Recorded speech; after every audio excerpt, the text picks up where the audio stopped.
Good. चलिए बेटा आगे हम पढ़ेंगे। आज का आपका चैप्टर है चैप्टर नंबर 16, आत्मविश्वास और प्रेरणा के आधार स्रोत। ठीक है, आत्मविश्वास और प्रेरणा के आधार स्रोत कौन है? Doctor APJ Abdul Kalam. ठीक है, तो आगे हम देखेंगे कौन है? Doctor APJ Abdul Kalam.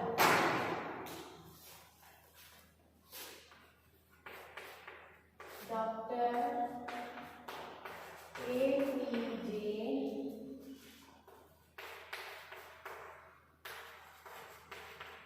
अब्दुल कलाम, इनके बारे में बेटा बताया जाएगी। डॉक्टर APJ अब्दुल कलाम कैसे हैं? आत्मविश्वास और प्रेरणा के आधार स्रोत है। ठीक है बेटा, तो आज हम इसी चैप्टर को रीड करेंगे। तो चैप्टर को रीड करने से पहले हम इसके एक बार शब्दार्थ देख लेते हैं। सुयोग्य, सुयोग्य यानी सर्वथा योग्य, यानी हर तरह से परफेक्ट। नेक्स्ट है प्रतिष्ठान, प्रतिष्ठान यानी संस्था, कोई भी इंस्टीट्यूट उसे हम बोलते हैं प्रतिष्ठान। नेक्स्ट है सर्जक, सर्जक यानी निर्माण करने वाला, किसी भी चीज का नया निर्माण हम करते हैं तो उसे बोलते हैं सर्जक। जिसने नया निर्माण करने वाला है वो कौन कहलाता है? सर्जक कहलाता है। नेक्स्ट है मानक, मानक यानी मान प्रतिष्ठा देने वाला, हमें रिस्पेक्ट देने वाला मानक कहलाता है। पुरखो, पुरखो यानी पूर्वजों का पुराना जो चला रहा है उसे बोलेंगे हम पुरखो। कुशल, कुशल यानी किसी भी चीज में माहिर होना, निपुण होना। ठीक है, वो होता है आपका कुशल। नेक्स्ट है साक्षात्कार, साक्षात्कार इंटरव्यू, किसी से हमारा इंटरव्यू होता है उसे हम बोलते हैं साक्षात्कार। नेक्स्ट है बेहतरीन, बेहतरीन यानी बेटर, उससे भी अच्छा, सबसे अच्छा, वो क्या होता है? बेहतरीन होता है। तबादला, तबादला यानी स्थानांतरण। ठीक है, स्थानांतरण ट्रांसफर किसी चीज का, वो क्या कहलाएगा आपका? तबादला। नेक्स्ट है सेंटर, सेंटर यानी केंद्र। ठीक है, केंद्र, उसे हम बोलेंगे सेंटर। नेक्स्ट है विध्वंसक, विध्वंसक विनाशकारी, किसी भी चीज के लिए बेकार होती है चीज उसे हम बोलेंगे विनाशकारी, विध्वंसक। ठीक है, नेक्स्ट है आपका प्रतिभाशाली, प्रतिभाशाली यानी विलक्षण बौद्धिक शक्ति संपन्न, यानी ऑलराउंडर, बहुत ही इंटेलिजेंट बच्चा होता है तो उसे बोलते हैं प्रतिभाशाली बच्चा। सज्जित कर, सज्जित कर यानी सजाना, किसी भी चीज को सजाना क्या कहलाता है? सज्जित कर। लक्ष्य, उद्देश्य, हमारे जीवन का लक्ष्य क्या है, हमारे जीवन का उद्देश्य क्या है, वो होता है आपका उद्देश्य। ठीक है बेटा, तो हम आज के चैप्टर में आत्मविश्वास और प्रेरणा के आधार स्रोत APJ अब्दुल कलाम के बारे में पढ़ेंगे। तो आप निकाल लीजिए बेटा बुक का पेज नंबर 139, आपकी जो रीडर बुक है इसका पेज नंबर 139।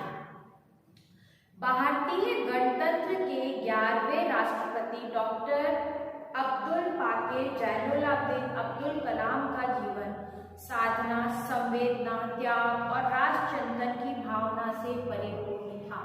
इन्होंने बहुत ही ज्यादा हमारे देश के लिए त्याग और बलिदान दिए हैं। दिन में 18 घंटे काम करने वाले अब्दुल कलाम बच्चों और युवाओं की आंखों में एक संपन्न एवं सुविकसित भारत का सपना देखते हैं। ठीक है, 18 घंटे यानी 24 आवर्स में से 18 आवर्स ये काम करते थे। 18 घंटे इन्होंने काम किया है और साथ ही भारत के जितने भी बच्चे हैं सभी के लिए इन्होंने क्या सोचा है कि वे भी कैसे बने, इसी तरह से बने और हमारे देश का नाम रोशन करें। सुविकसित भारत का इन्होंने सपना देखा था। उन्होंने अपने जीवन के आदर्श को एक पंक्ति में व्यक्त करते हुए स्वयं कहा था, चिंतन पूंजी है, उद्यम जरिया है और कड़ी मेहनत उसका समाधान है। यानी कि जो पूंजी होती है वो क्या है? हमारे चिंतन है, और उद्यम, उद्यम यानी कोई भी काम करना क्या है? उसका जरिया है कि आप तरीका क्या अपनाओगे उसके लिए। ठीक है, और उसके साथ ही उसका सॉल्यूशन क्या है? कड़ी मेहनत। आप कड़ी मेहनत करोगे तो आपकी चिंता अपने आप ही खत्म हो जाएगी, आपकी टेंशन अपने आप ही खत्म हो जाएगी। तो उन्होंने जीवन के आदर्श के लिए एक पंक्ति कहते हुए ये सारी बातें लिखी है। ठीक है बेटा, आगे देखिए चैप्टर में भारत के 11वें राष्ट्रपति कौन से? 11वें नंबर के राष्ट्रपति थे कौन? Doctor APJ Abdul Kalam. भारत के 11वें राष्ट्रपति डॉक्टर APJ अब्दुल कलाम सच्चे अर्थों में देश के सुयोग्य नागरिक, महान वैज्ञानिक, दूरदर्शी एवं कर्मठ राष्ट्रनेता तथा भारतीय प्रक्षेपास्त्रों जितनी भी मिसाइलें होती हैं उनके सर्जक के रूप में चिरकाल तक अमर रहेंगे। अब देखिए कितनी अच्छी अच्छी बातें बताई है डॉक्टर APJ अब्दुल कलाम के बारे में कि वो हमारे देश में क्या थे, सुयोग्य नागरिक, सुयोग्य सर्वथा योग्य, ऑलराउंडर, सारे गुण इनके अंदर थे। महान वैज्ञानिक, बहुत बड़े साइंटिस्ट थे ये, दूरदर्शी थे, दूरदर्शी, दूर की सोचने वाले थे, कर्मठ, काम में इनकी मेहनत लगन के साथ पूरा काम करते थे, और भारतीय प्रक्षेपास्त्र जो मिसाइलें होती है उनके सर्जक के रूप में, सर्जक यानी निर्माण करने वाला, तो मिसाइलों के निर्माण करने वालों के रूप में चिरकाल तक मतलब लॉन्ग टाइम तक ये अमर रहेंगे। हम हमेशा डॉक्टर APJ अब्दुल कलाम को याद करते रहेंगे। डॉक्टर अब्दुल कलाम का जन्म दक्षिणी भारत के तमिलनाडु राज्य के, अब देखिए दक्षिणी भारत में तमिलनाडु राज्य के प्रसिद्ध तीर्थ स्थान रामेश्वरम में 15 अक्टूबर 1931 को हुआ था। रामेश्वरम का नाम सबने सुना है, वहां पे 15 अक्टूबर 1931 को हुआ था। इनका पूरा नाम था अब्दुल पाकीर जैनुलाब्दीन अब्दुल कलाम। इनका पूरा नाम क्या था? अब्दुल पाकीर जैनुलाब्दीन अब्दुल कलाम था। वे रामेश्वरम की मस्जिद की गलियों में अपने पुरखों के पुराने मकान में रहते थे। पुरखों यानी पूर्वजों का, यानी हमारे भी दादा, फिर दादा के भी दादा, दादा के भी दादा, जो पुराना घर होता है उसे हम बोलते हैं पुरखों का घर। ठीक है, तो वे कहाँ रहते थे? रामेश्वर की जो मस्जिद की गली थी, जो मॉस्को बना हुआ था वहां पे, उसकी गली में पुरखों के मकान में रहते थे। गरीब परंतु ईमानदार और सुसंस्कृत परिवार में पालन पोषण होने से उन पर बचपन से ही उदार नैतिक विचारों का प्रभाव पड़ा। बचपन से कैसे थे वे? बहुत गरीब परिवार में थे, लेकिन उसके बाद में भी सुसंस्कृत परिवार, यानी बहुत ही उनका जो कल्चर था फैमिली का बहुत अच्छा था, ईमानदार थे, इस कारण उनका नैतिक विचारों का बहुत ही प्रभाव पड़ा। उनमें जो मॉरल वैल्यू थी वो बहुत कूट कूट कर बनी हुई थी। उनके पिता अधिक पढ़े लिखे नहीं थे, जो अब्दुल कलाम थे उनके फादर बहुत ज्यादा पढ़े लिखे नहीं थे, परंतु उन्होंने अत्यंत कुशल, काम अपने काम में बहुत ज्यादा एक्सपर्ट थे, वो विनम्र थे, बहुत ही पोलाइट थे एवं व्यवहारिक व्यक्ति थे, बहुत ज्यादा व्यवहार लोगों से बना करके रखते थे। वे अपनी नाव पर तीर्थ यात्रियों को एक स्थान से दूसरे स्थान पर ले जाने का काम करते थे। आगे देखिए, अब्दुल कलाम के जो फादर थे वो क्या काम करते थे? अपनी नाव से एक स्थान से दूसरे स्थान पर ले जाने का कार्य करते थे, यानी वे एक नाविक थे। वे आर्थिक परेशानियों के बावजूद बड़े परिवार का भरण पोषण करते हुए उन्होंने अपने प्रतिभाशाली पुत्र कलाम को रामेश्वरम के प्राइमरी स्कूल में भर्ती करा दिया। ठीक है, इतनी पैसों की बहुत ज्यादा कमी थी, उनके परिवार बहुत बड़ा था, लेकिन उसके बावजूद उन्होंने अपने प्रतिभाशाली हमने पढ़ा था, विलक्षण बौद्धिक शक्ति संपन्न, यानी उसमें अलग से एक योग्यता थी कलाम में, तो कलाम को उन्होंने क्या किया? वहीं के रामेश्वरम के प्राइमरी स्कूल में भर्ती करवा दिया, उनका एडमिशन करवा दिया। बीज रूप में प्राप्त संयुक्त परिवार की सुखद अनुभूति ने एक दिन अब्दुल कलाम को भारत जैसे विशाल देश का लोकप्रिय राष्ट्रपति बना दिया। जॉइंट फैमिली में रहे थे और बहुत ही सुख के साथ रहे थे, तो उन्होंने एक दिन अब्दुल कलाम को क्या बना दिया? हमारे राष्ट्र का राष्ट्रपति बना दिया। उनके घर के पास कुछ सुसंस्कृत हिंदू परिवार भी रहते थे। जो उनका घर था रामेश्वरम की गली में, वहीं पे उनके पास में कौन रहते थे? हिंदू परिवार के लोग रहते थे। हिंदू जो होते हैं ये स्वयं मुसलमान थे और इनके आसपास हिंदू परिवार के लोग रहते थे, जो कि बहुत ही सुसंस्कृत थे और पढ़े लिखे थे। इन्हीं में रामेश्वरम के मुख्य मंदिर के पुजारी का परिवार भी था। जो रामेश्वरम मंदिर है उसका जो मेन पुजारी है, जो उनके पूजा करते हैं, उनका परिवार भी, उनकी फैमिली भी वही रहती थी। भगवत गीता में वर्णित कई गूढ़ बातों के अर्थ को सुसंस्कृत पड़ोसियों से समझकर उन्होंने गीता से ही सद्व कर्म की प्रेरणा प्राप्त की। अपने हिंदू धर्म में आपको भी पता है गीता की क्या महत्वता होती है ना, तो उनके आसपास ऐसा परिवार आ जाता, तो उन्होंने क्या किया? गीता की जो सारी जो गीता वो सब उन्होंने वहां से पढ़ा, गीता को उन्होंने ट्रांसलेट करवाई हिंदी में और सारी बातें वहीं से ही सीखी। उनको काफी अंदर तक समझ में आया और उसी से उन्हें प्रेरणा प्राप्त की। वे शुद्ध शाकाहारी भोजन ग्रहण करते थे। अब देखिए इन सब के बावजूद भी अब्दुल कलाम कैसे थे?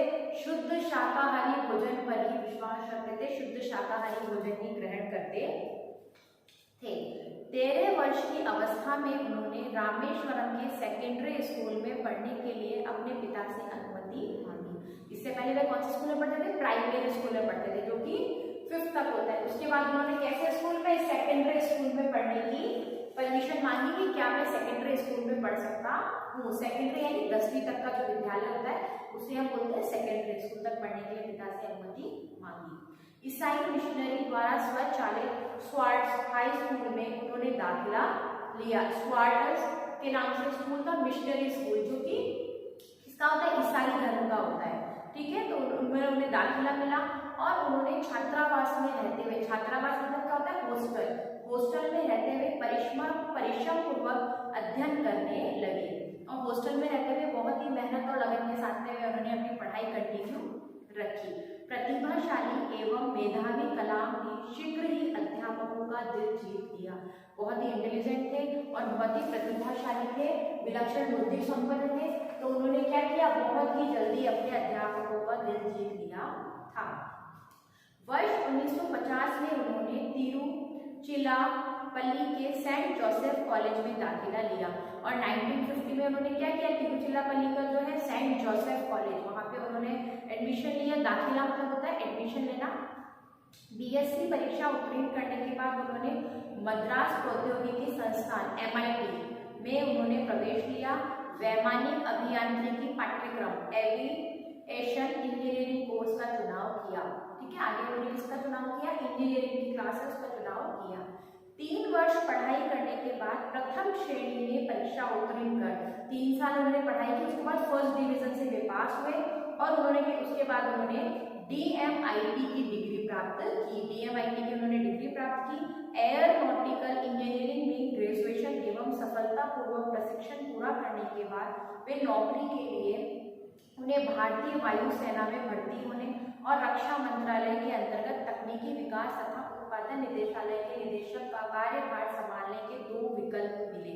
अब देखिए उन्होंने ये पूरी अपनी कंप्लीट की पढ़ाई, उसके बाद में उन्हें 2 ऑफर आए। एक तो उन्हें आया भारतीय वायुसेना में भर्ती होने के लिए, ठीक है, एयरफोर्स के लिए आया कि आप एयरफोर्स में भर्ती हो जाइए, और दूसरा क्या आया, रक्षा मंत्रालय में अंतर्गत तकनीकी विकास तथा उत्पादन निदेशालय के निदेशक का भार संभालने, तकनीकी जो थी टेक्निकल जो प्रॉब्लम होती है उनके लिए ऑफर आया। ये 2 उनके पास में ऑप्शंस आए ये सब करने के बाद में, लेकिन इस परीक्षा में सफलता उनके हाथ ना लगी। लेकिन इसमें क्या हुआ, उसके बाद आगे में कहाँ गए, वे देहरादून में वायुसेना की चयन समिति के समक्ष साक्षात्कार के लिए उपस्थित हुए। उसके बाद वो देहरादून के पास में एक था एयरफोर्स का, वहां पे साक्षात्कार हमने पढ़ा था, इंटरव्यू में गए, लेकिन वहां वे सफलता उनके हाथ ना लगी, वे सफल ना हो पाए। भारी मन से वे ऋषिकेश पहुंचे। बहुत दुख हुआ उन्हें कि मैं एयरफोर्स में जाना चाहता था लेकिन मैं नहीं जा पाया, और वे ऋषिकेश पहुंचे। पावन गंगा में डुबकी लगाकर स्वामी शिवानंद के दर्शन किए। पावन गंगा के उन्होंने दर्शन किए, शिवानंद के दर्शन किए।